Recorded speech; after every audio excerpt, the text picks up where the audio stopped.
Esse vídeo foi editado do documentário Quem Somos Nós e relata a experiência de uma fotógrafa que teve um trauma em seu casamento.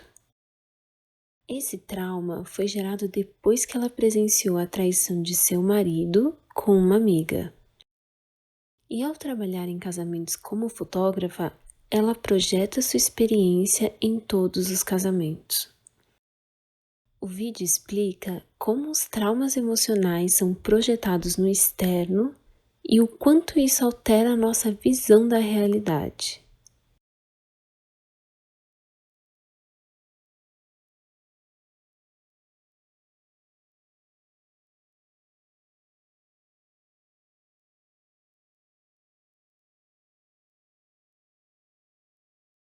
I now present to you Mr. and Mrs. Richard Buck Filipowski.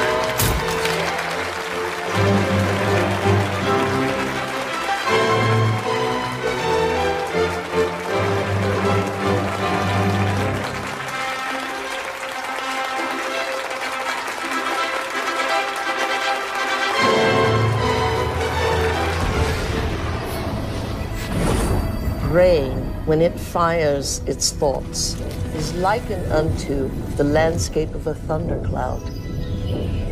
And the synaptic cleft is the sky between the storm and the earth receptor site. And you see this foreboding dark cloud boiling in the sky. And you see electrical impulses moving through it, veins of electric light, and then you see it hit the ground. The brain looks like a thunderstorm when it is presenting a coherent thought. So no one has ever seen the thought. What they do see in neurophysics is that they see a storm raging around different quadrants of the brain. Those are areas that are mapped in the body and what the person must be responding to. A holographic image. Rage, murder, hate, compassion, love. The brain does not know the difference between what it sees in its environment and what it remembers, because the same specific neural nets are then firing. The brain is made up of tiny nerve cells called neurons. These neurons have tiny branches that reach out and connect to other neurons to form a neural net. Each place where they connect is integrated into a thought or a memory. Now, the brain builds up all its concepts by the law of associative memory. For example, ideas, thoughts, and feelings are all constructed and interconnected in this neural net, and all have a possible relationship with one another. The concept and the feeling of love, for instance, is stored in this vast neural net. But we build the concept of love from many other different ideas. Some people have love connected to disappointment. When they think about love, they experience the memory of pain, sorrow, anger, and even rage. Rage may be linked to hurt, which may be linked to a specific person, which then is connected back to love. We build up models of how we see the world outside of us. And the more information that we have, the more we refine our model one way or another. And what we ultimately do is tell ourselves a story about what the outside world is. Any information that we process, any information that we take in from the environment is always colored by the experiences that we've had and an emotional response that we're having to what we're bringing in. Who is in the driver's seat when we control our emotions or we respond to our emotions? We know physiologically that nerve cells that fire together wire together. If you practice something over and over again, those nerve cells have a long-term relationship. If you get angry on a daily basis, if you get frustrated on a daily basis, if you suffer on a daily basis, if you give reasons for the victimization in your life, you're rewiring and reintegrating that neural net on a daily basis, and that neural net now has a long-term relationship with all those other nerve cells called an identity. We also know that nerve cells that don't fire together no longer wire together. They lose their long-term relationship because every time we interrupt the thought process, that produces a chemical response in the body every time we interrupt it. Those nerve cells that are connected to each other start breaking the long-term relationship. When we start interrupting and observing, not by stimulus and response and that automatic reaction, but by observing the effects it takes, then we are no longer the body, mind, conscious, emotional person that's responding to its environment as if it is automatic.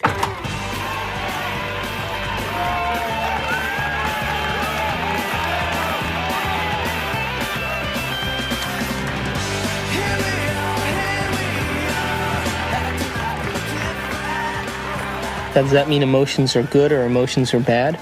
No, emotions are designed so that it reinforces chemically something into long-term memory. That's why we have them.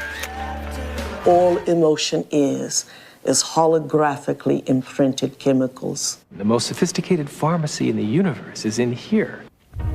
There's a part of the brain called the hypothalamus. And the hypothalamus is like a little mini factory, and it is a place that assembles certain chemicals that match certain emotions that we experience. Those particular chemicals are called peptides. They're small chain amino acid sequences. The body's basically a carbon unit that makes about 20 different amino acids all together to formulate its physical structure.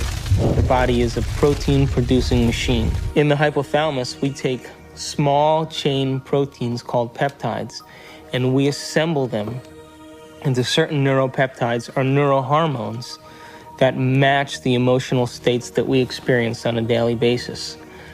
So there's chemicals for anger, and there's chemicals for sadness, and there's chemicals for victimization, there's chemicals for lust. There's a chemical that matches every emotional state that we experience.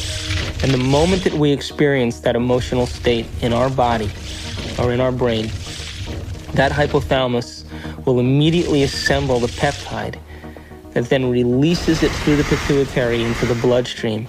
The moment it makes it into the bloodstream, it finds its way to different centers or different parts of the body.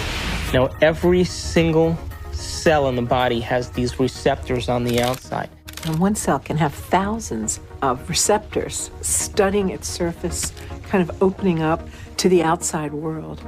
And when a peptide docks on a cell, it literally, like a key going into a lock, sits on the receptor surface and attaches to it and kind of moves the receptor, and kind of like a doorbell buzzing, sends a signal into the cell. It's party time!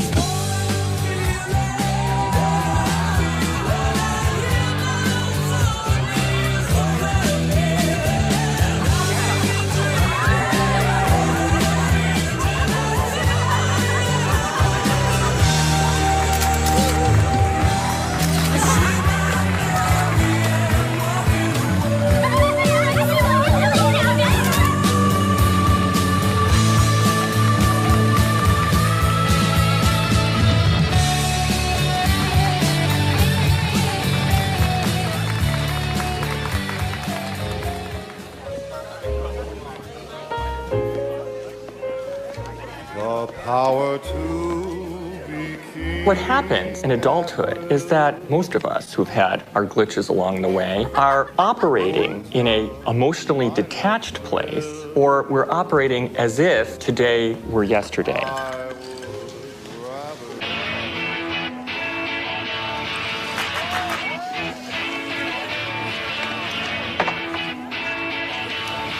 In either the disconnected place or the overly emotional reactive place, because they've gone to an earlier time in reality, the person is not operating as an integrated whole.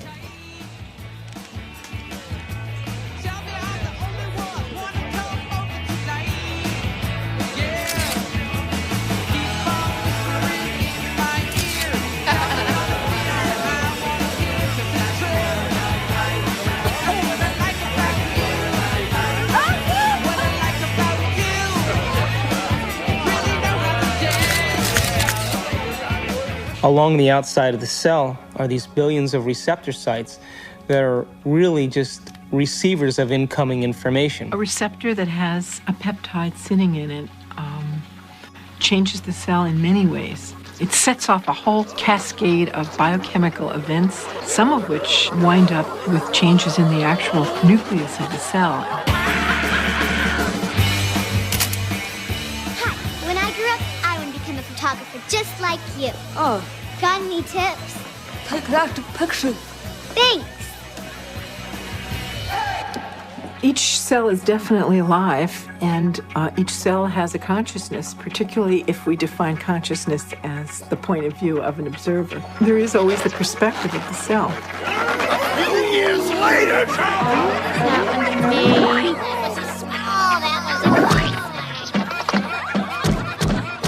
In fact, the cell is the smallest unit of consciousness in the body. I'm hungry. I'm hungry.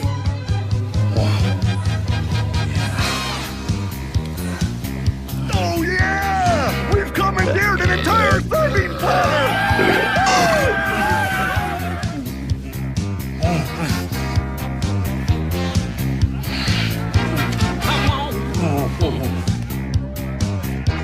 Yeah, keep it coming, keep it coming! Yeah! Oh yeah! Well, my definition of an addiction is something really simple.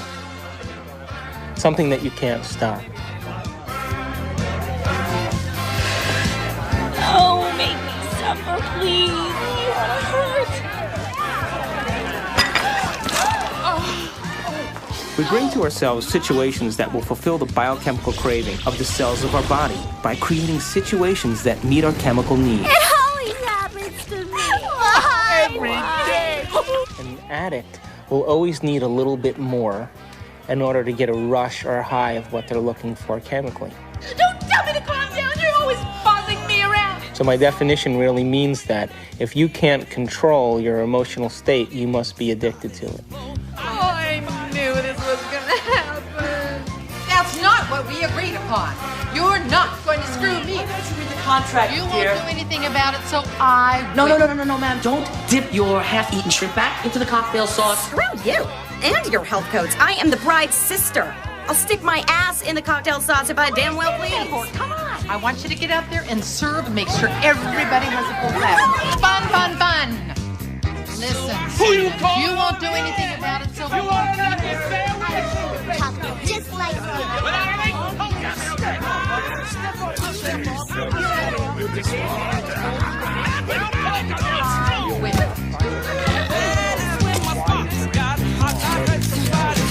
What is reality? What is the real world?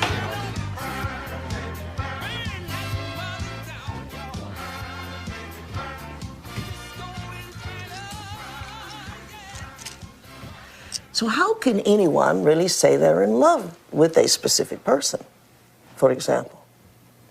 They're only in love with the anticipation of the emotions they're addicted to. Because the same person could fall out of favor the next week by not complying. My goodness, doesn't that change the landscape of our emotional outlook on personal needs and identities?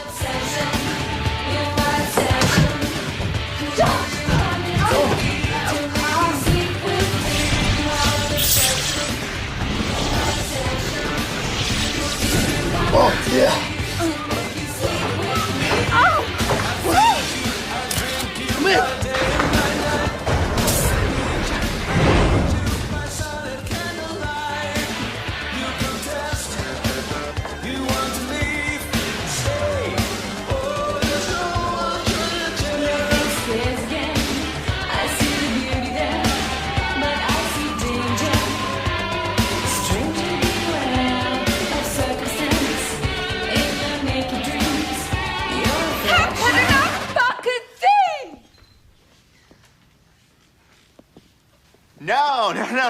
No.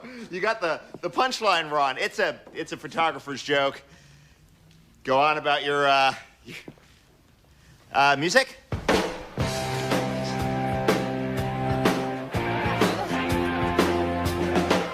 Are you okay? Right, I did that clean funky some good. When? Now. I was with the groom. Hey, accurately. I'm sorry. I was with the groom just now. Yeah, he loves Paulette. Where?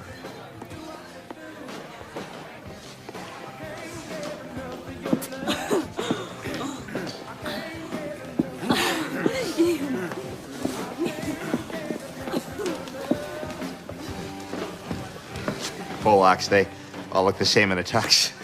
You're not Polish, right? Hi. Thanks. Here. This will help.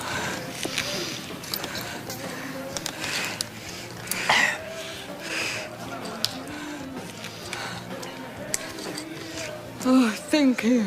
No problem. That was in my mouth. Forget it.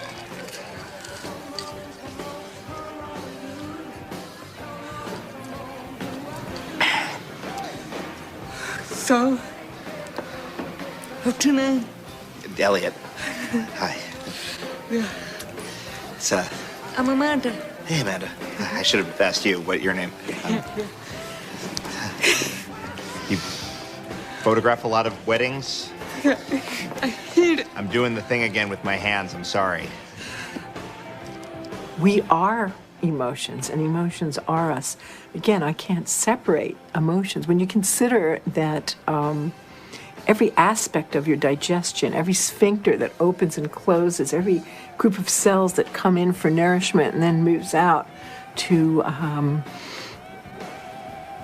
heal something or repair something, those are all under the influence of the molecules of emotion. I mean, it's this total buzz.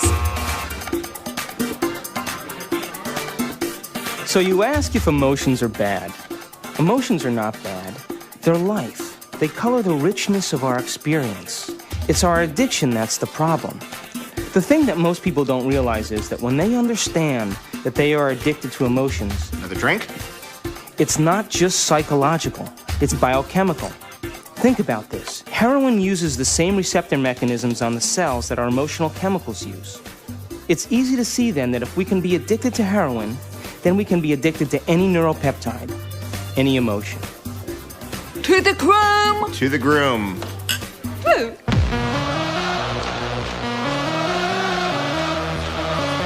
What's up, guys? What's up, man? Hello. What do we need? Some boxes. Put out! Yeah, baby!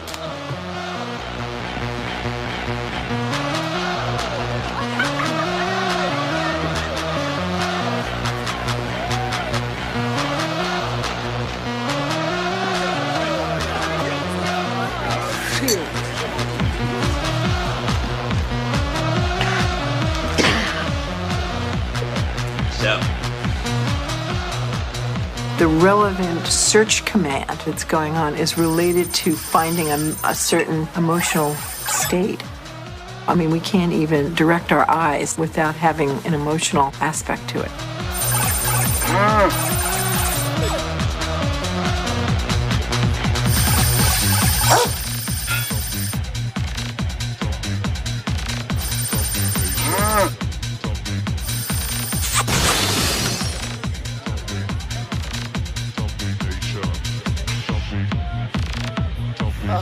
Oh, gosh. She wouldn't fall for me. Oh, mama! Woo! What the hell are you waiting for? Come on, you little pussies! Jeez, I can't believe you guys! What are you? Ooh, come on, just get the hell out of the way! Hi there, honey! Come on, baby, you know you want it. Oh, don't give me that look.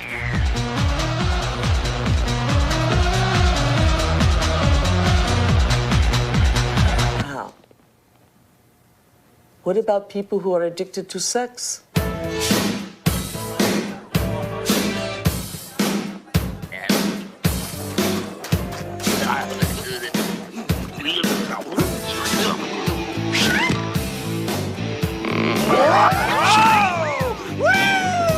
Hello there, big boy. Is there a rocket in your pocket, or are you just happy to see me?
Hey, it's very expensive equipment, all right?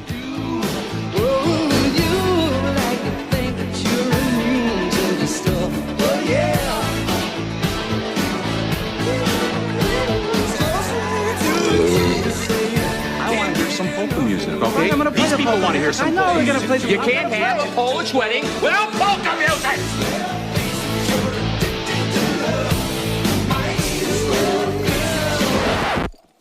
No, would you leave it alone? Keep your fucking hands How can you have a Polish wedding without any fucking Polish music? Keep your fucking hands off my equipment, man!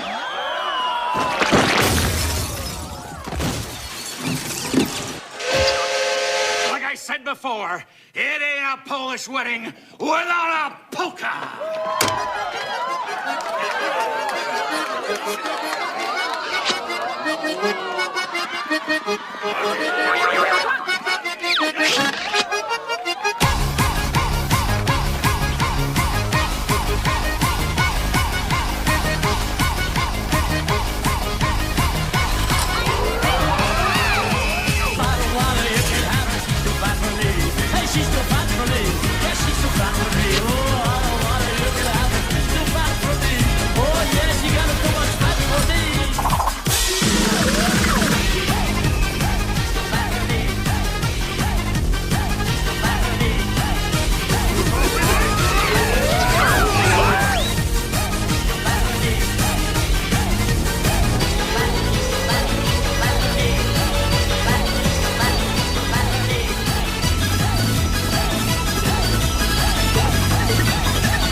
Our mind literally creates our body. So it all starts in the cell. The cell is a protein-producing machine, but it gets its signal from the brain. One of the things about receptors is they change in their sensitivity. If a given receptor for a given drug or internal juice is being bombarded for a long time at a high intensity, it will literally shrink up. There will be less of them, or it will be hooked up in such a way that it is desensitized or downregulated. So the same amount of drug or internal juice will elicit a much smaller response.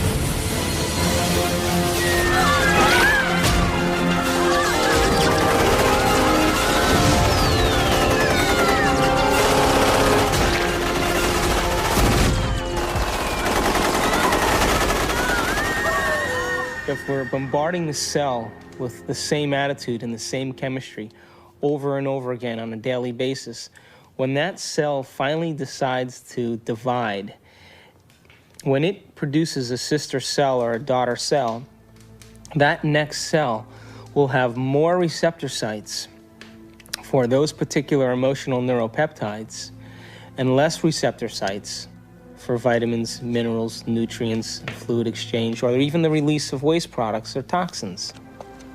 Now, all aging is a result of improper protein production. What happens when we age? Our skin loses elasticity. Well, elastin is a protein.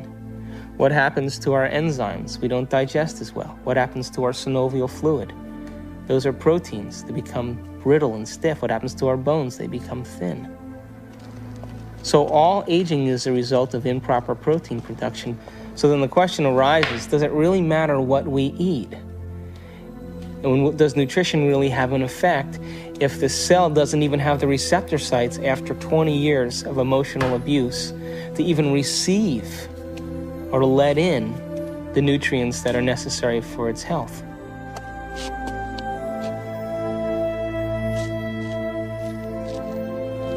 When I talk about we disappearing, I don't mean that we physically disappear. What I mean is that we move out of the area of the brain that has to do with our personality, that has to do with our association to people, our association to places, our association to things and times and events. We don't exist in the associative centers in our brain that reaffirms our identity and reaffirms our personality. For the average person in the world who lives life and considers their life boring or uninspiring is because they've made no attempt to gain knowledge and information that will inspire them.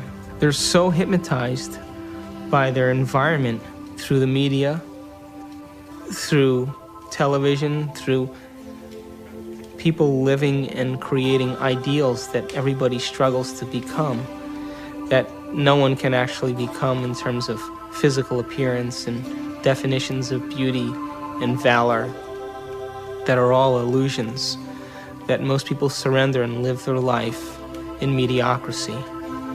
And they may live that life, and the soul may never really, their desire may never really rise to the surface, so they may want to be something else.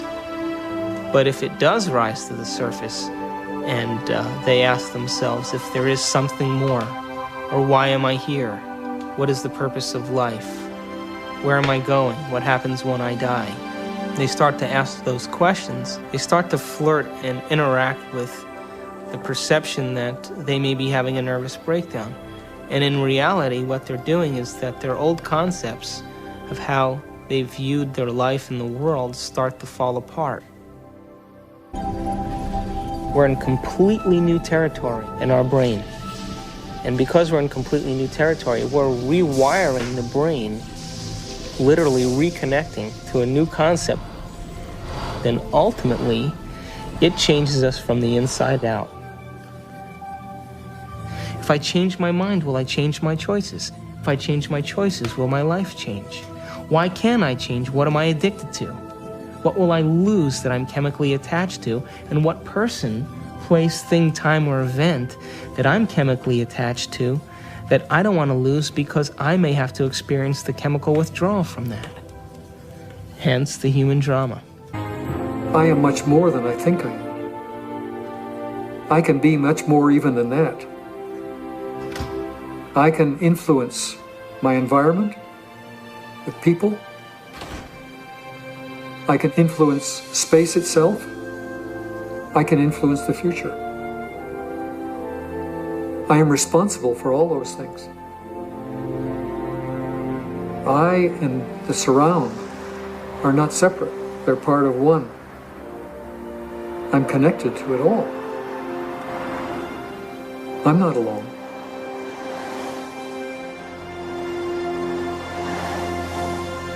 Knowing that there's this interconnectedness of the universe, that we are all interconnected and that we are connected to the universe at its fundamental level, I think is as good an explanation for spirituality as there is.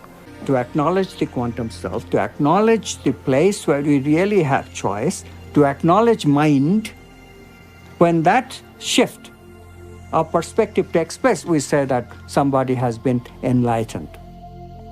Quantum physics, very succinctly speaking, is a physics of possibilities. It opens fundamentally the question of whose possibilities and who chooses from these possibilities to give us the actual event of experience. The only answer that is satisfactory, both logically and meaningfully, is the answer that consciousness is the ground of all being. We must pursue knowledge without any interference of our addictions. And if we can do that, we will manifest knowledge in reality, and our bodies will experience it in new ways, in new chemistry, in new holograms, new elsewheres of thought, beyond our wildest dreams. All of us one day will reach the level of the avatars that we have read about in history, the Buddhas and the Jesus. How can we measure the effects? We get to live our life and see then if somewhere in our lives something's changed. And then if it has changed, we become the scientists to our life, which is the whole reason why we're here.